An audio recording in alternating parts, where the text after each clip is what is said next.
Hello, this is author Donald Allen Kirch, back with yet another story centered around the strange and the unusual. There is an old saying that home is where the heart is. What if the heart beating within the spiritual center of our home was an evil one? What if that unknown force behind the creaking of the house, the snapping sound of the settlement, and all of that were from a malevolent force out to attack and possibly hurt us? Let us enter a home in New York and learn for ourselves. This is Stranger Than Fiction. Forget the world you know. Enter a bizarre dimension where the strange and unusual guide your imagination towards the unimaginable. Life is stranger than fiction in these true stories, where the ordinary is replaced with the extraordinary. Explore strange legends, weird myths, and odd folklore. The facts are laid before you to examine. You're invited to draw your own conclusions on these true stories of the paranormal.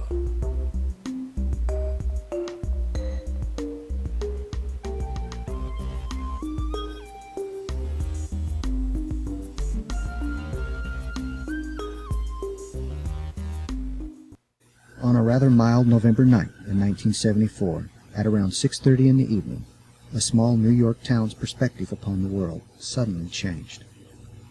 23-year-old Ronald DeFeo Jr. entered Henry's Bar, a local watering hole, and proclaimed with an ashen face, "You've got to help me. I think my mother and father are shot." Some in the bar, having known DeFeo, gathered up the courage to walk with him just a few blocks down the street to a Dutch colonial home located at 112 Ocean Avenue.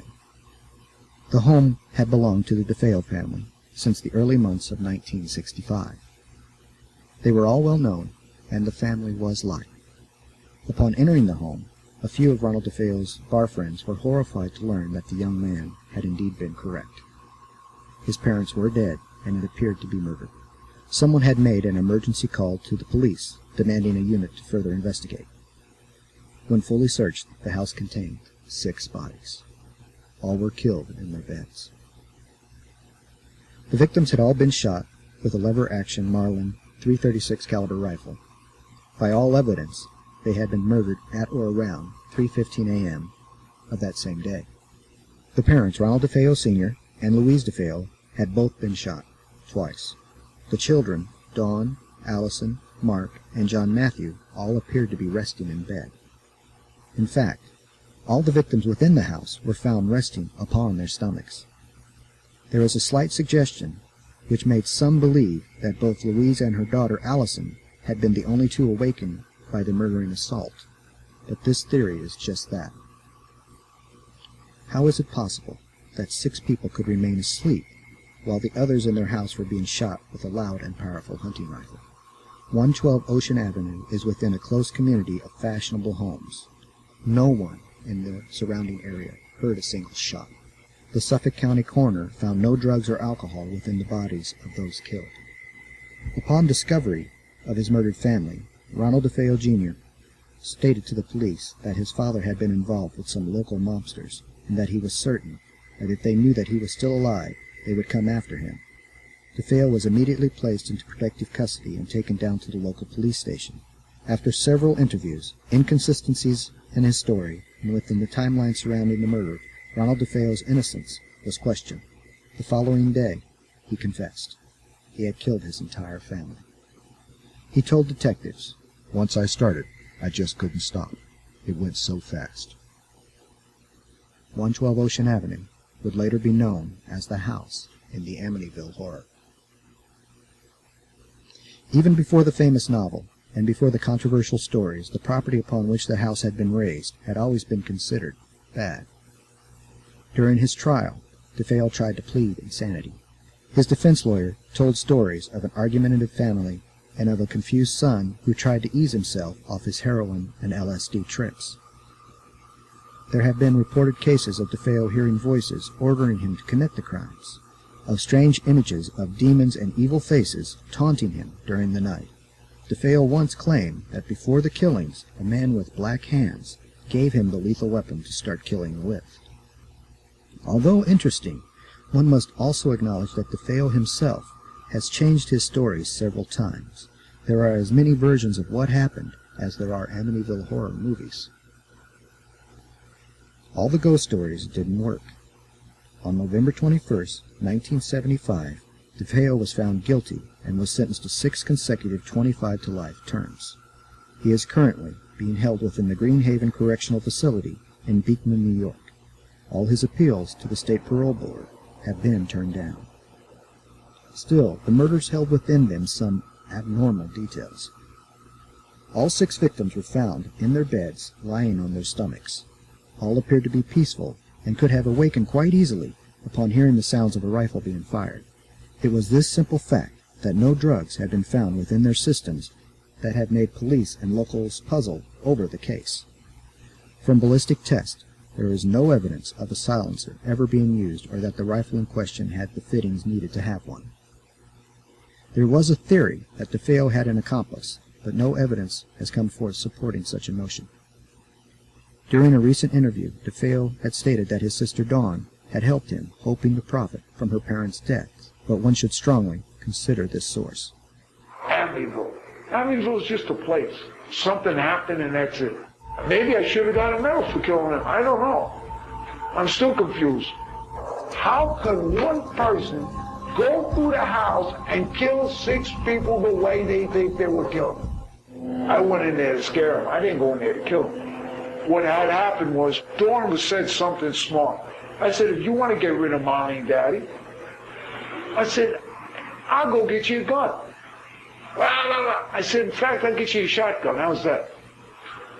And I went in the room, and I grabbed your gun. So I said, here you go.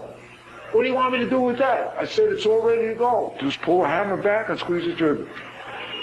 The bullet in the chamber. It's all ready to go. So she said something smart, and me and her started arguing.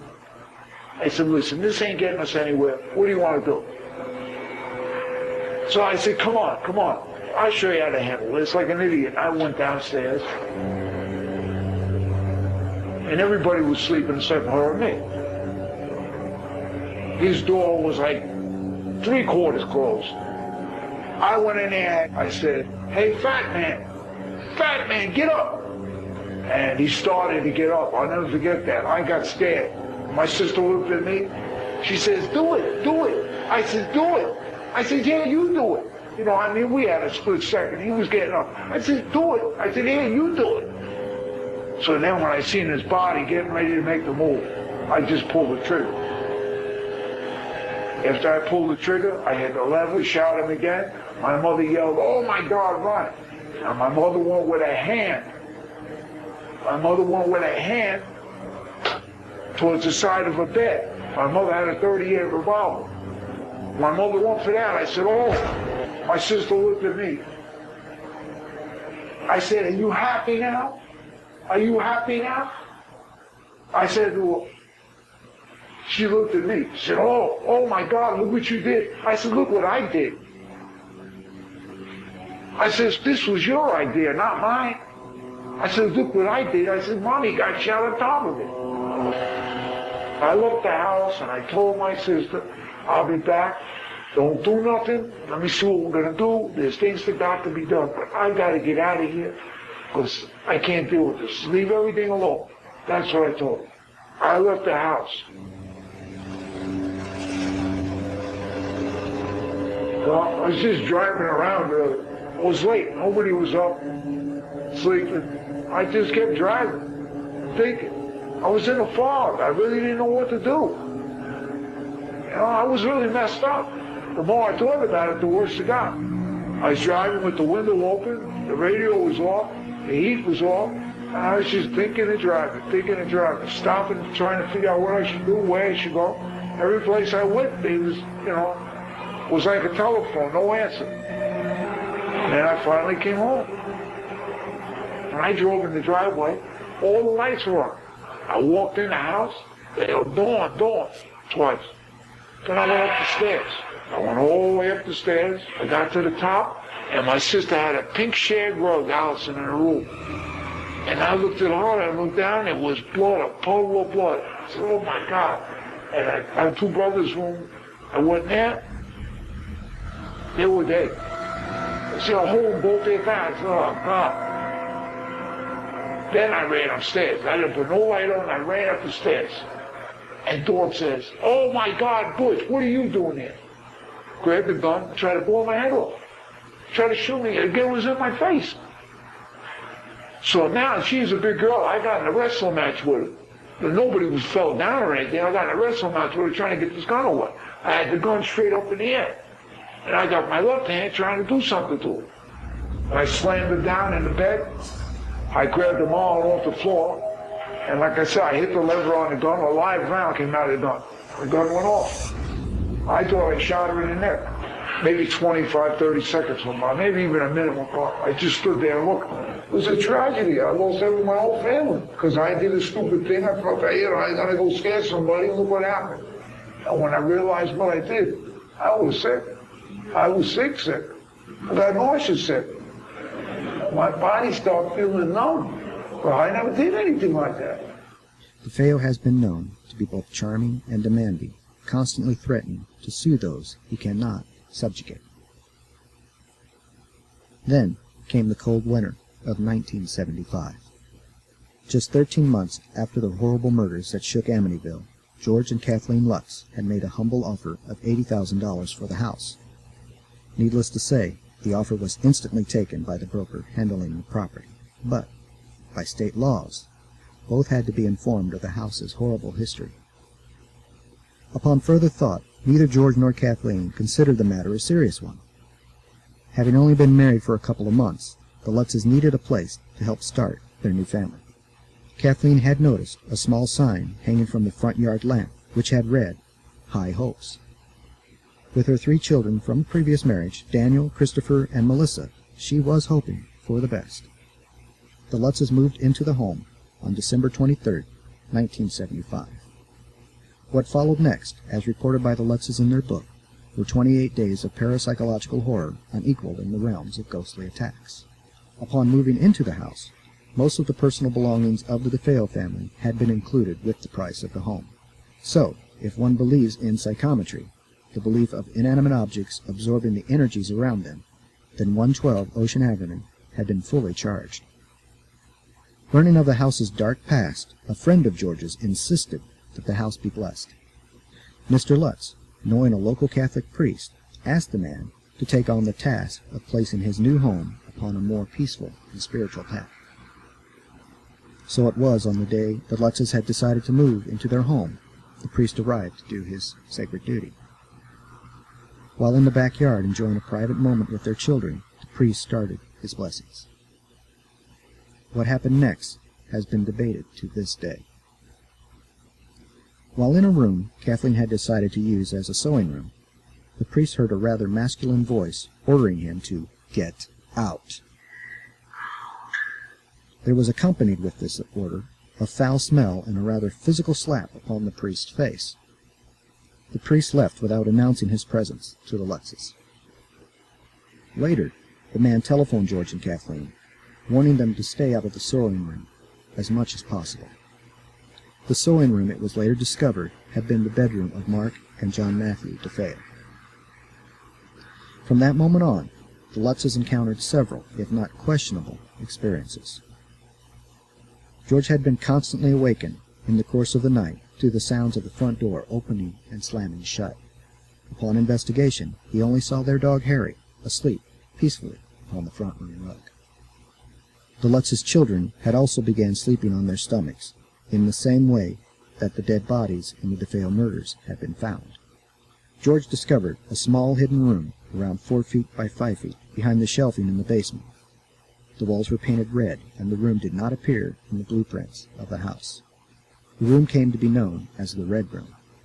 This room had a profound effect on their dog Harry, who refused to go near it and cowered as if sensing something negative.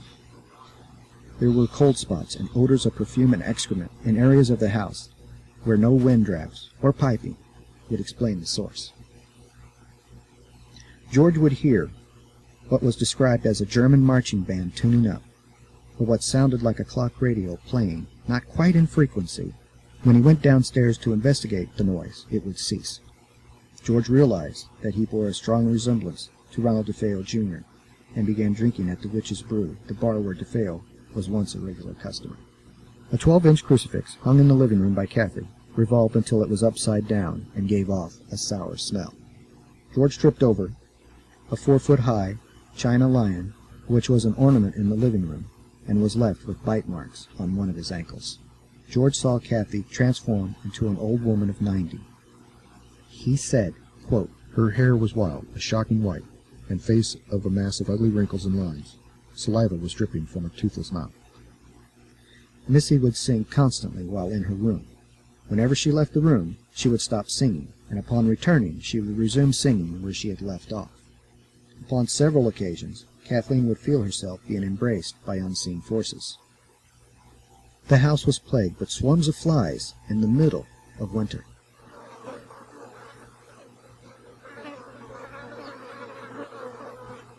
George would find himself waking up at 3:15 a.m. each morning with an overwhelming urge to check his boathouse. A horrific, demonic face had made its presence known to both George and Kathleen while George was tending to a fire in the back of their fireplace. Half the demon's face looked blown away as if by a rifle. The young daughter, Missy, claimed to have an imaginary friend named Jody, a demonic pig capable of changing its size.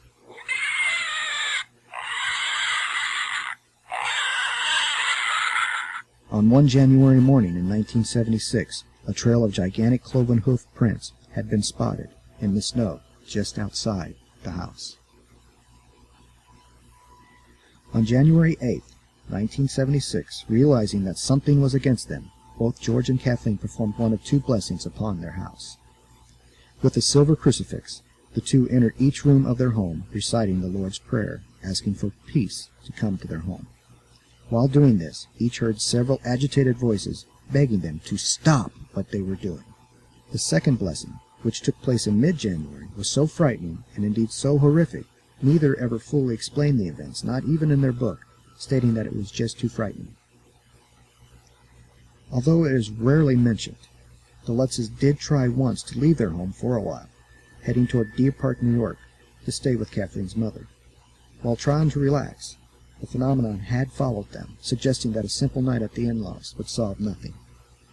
After a final night of screaming demons and green slime oozing from the walls of their home, George and Kathleen Lutz took their children and dog, leaving on January 14, 1976. As a form of therapy, George had made both himself and Kathleen recite over 45 hours of audio accounts regarding their experiences at 112 Ocean Avenue. Upon hearing of the tapes, the editor of a local newspaper introduced the Lutzes to author Jay Anson, who thought their story had potential. The book, The Amityville Horror, has sold over 10 million copies and is in numerous editions.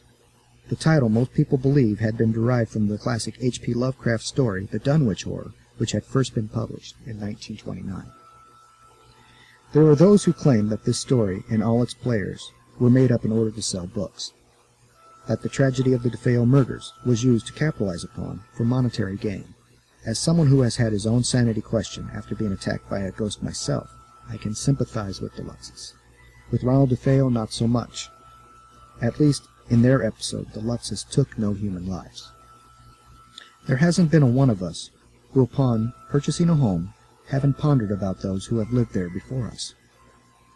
Looking at a particular piece of wallpaper, or while remodeling a kitchen, haven't we all stopped to realize that others have left their mark here before? Only those who have entered a new home are spared these haunting thoughts. Then again, new homeowners may want to consider the land upon which they reside. It has been known to create some interesting moments in the field of hauntings as well. Even after I had been attacked by a ghost, I tried my best to remember a quote from paranormal investigator Hans Holzer. He said, "A ghost is simply the residual leftovers of a person who has passed on. Ghosts can never hurt you. You see, they are just confused. Ghosts do not know that they are dead." Do ghosts exist? Yes, I believe that they do. Ask yourself this three-part question. Do you believe in God? Do you believe in angels? If you believe in God, and if you believe in angels, how can you not believe in ghosts? For the skeptic out there listening, stay true to your path. Nothing helps the world of the unknown better than a strong dose of reality. In a sense, all skeptics in the world of the paranormal are the only hope that we have of seeking the complete truth. Now, as with all cases, such as the Amityville Horror, there is criticism. In the afterword of the Amityville Horror, Jay Anson states, There is simply too much independent corroboration of their narrative to support the speculation that the Lutzes faked or imagined these events. But some people remained unconvinced. Almost as soon as the book was published, in September 1977, other writers and researchers began looking into the events at 112 Ocean Avenue, and the conclusions that they reached were often at odds with those that appeared in Anson's book. The role of the priest in the story has been given considerable attention. During the course of a lawsuit surrounding the case in the 1970s, the priest stated that his only contact with the Lutzes concerning the matter had been by telephone. Other accounts say that the priest did visit the house, but experienced nothing unusual there. The priest gave what may be his only on-camera interview about the entire episode during a 1980 filming of In Search Of, a documentary series about the paranormal narrated by Leonard Nimoy. The priest's face was obscured during the interview to preserve his anonymity. In the interview, he repeated the claim that he had heard a voice that told him to get out, but stopped short of giving a paranormal origin. He also stated that he felt the slap upon his face during the visit. I was blessing the sewing room. It was cold. It was really cold in there. And I thought, gee, this is peculiar. Because it was a lovely day out. And it was winter, yes, but it didn't account for that kind of coldness. I also was sprinkling holy water. And I heard a rather deep voice behind me say, get out. It seemed so directed toward me that I was really quite startled. I felt a slap at one point on the face. I felt somebody slap me, and there was nobody there. As with many areas of the Amityville Horror, the inconsistent accounts given by the priest about the extent of his involvement with the Lutzes family have led to more questions than answers. Kathleen Teresa Lutz died of emphysema on August 17, 2004. George Lee Lutz died of heart disease on May 8, 2006.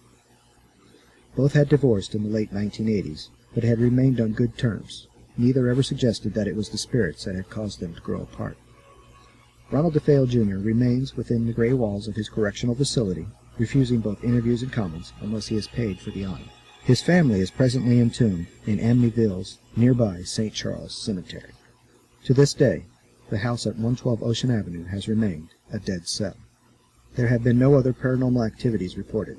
Perhaps peace has finally come to our walls. For the future families that reside there, I certainly hope so. We have reached the end of our journey. Please join me again, where I will share yet another strange and unusual case file with you. It is my hope that Stranger Than Fiction will help you question what we call reality. If you would like to explore my work, you can go to my website at donaldallenkirch.com. That's Donald Allen, A-L-L-E-N, Kirch, K-I-R-C-H.com. One word, donaldallenkirch.com. It would be an honor to entertain you. Good night.